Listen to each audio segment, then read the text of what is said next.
Hello मित्रांनो, आता मी चाललो आहे लालबागच्या राजाच्या फर्स्ट लुकसाठी आणि बघूया यावर्षीचा लालबागचा राजा कसा आहे ते.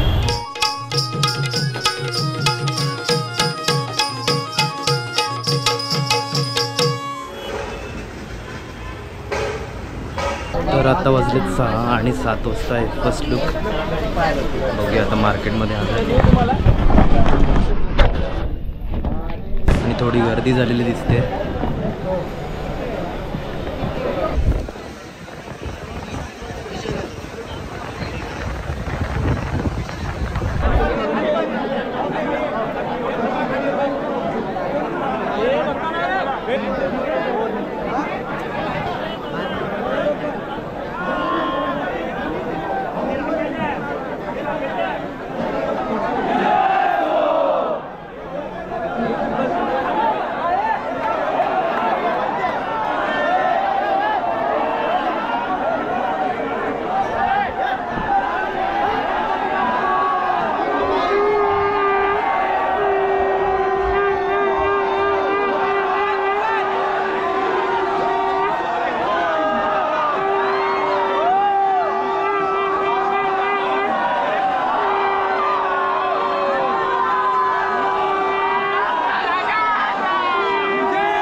तर लालबागच्या राजाचा फर्स्ट लुक बघून आता चाललो आहे गणेश गल्लीला.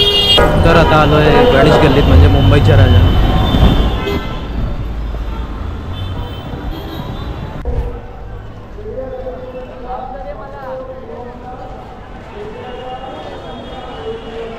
आणि आता इथे पण गर्दी झाली आहे. गेटच्या इथे आतमधल्या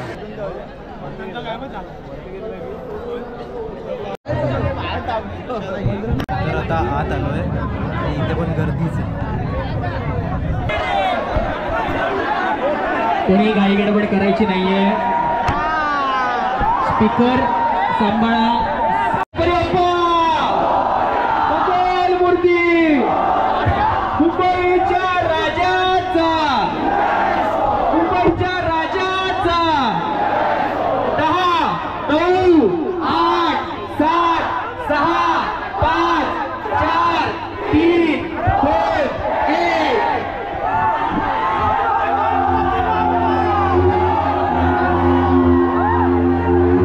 यंदा या गणेश गल्ली मैदानात अवतरणार आहे 12 ज्योतिर्लिंगांपैकी तिसरे अतिशय खास शिप्रा नदीच्या काठी असलेलं स्वयंभू ज्योतिर्लिंग म्हणजे उज्जैन महाकाल. हे एकमेव असं ज्योतिर्लिंग आहे जे दक्षिणाभिमुख आहे. महाकालला उज्जैनचा राजा म्हणतात कारण चंद्रसेन नावाचा एक राजा होऊन गेला. तो शिवाचा खूप मोठा भक्त होता. त्याची संपूर्ण प्रजाही देखील शिवाची खूप मोठी भक्त होती. त्यामुळे या राज्यात शिवाचा वास होता. एकदा चंद्रसेन राजाच्या राज्या शेजारी असलेल्या ऋतुदन नावाच्या राजाने चंद्रसेनच्या राज्यावर आक्रमण केले. याच दरम्यान दूषण नावाच्या राजाने देखील या राज्यात धुमाकूळ घालायला सुरुवात केली. राक्षसाच्या उन्मादाने कंटाळलेल्या शिवभक्तांनी त्यावेळी शिवाकडे वाचवण्याचे आवाहन केले. त्यानुसार आपल्या प्रिय भक्तांना वाचवण्यासाठी, त्या राक्षसाचा वध करण्यासाठी शिव अवतरले आणि त्यावेळी त्यांनी महाकालाचे रूप धारण करून त्यांनी त्या राक्षसाचा वध केला आणि जनतेला त्याच्या जाचातून मुक्त केले. त्यानंतर उज्जैन महाकाल या मंदिराचा विस्तार राजा विक्रमादित्याने त्याच्या कारकिर्दीत केला. हे शिवलिंग जगातील एकमेव असं शिवलिंग आहे जेथे भस्म आरती केली जाते. भस्म सर पे डाल के चलते हैं सीना तान के, डरता है हमसे वक्त भी, हम भक्त हैं महाकाल के.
मीडिया गॅलरीमध्ये लहान मुलांना विनंती आहे की कृपया खाली उतरायचं.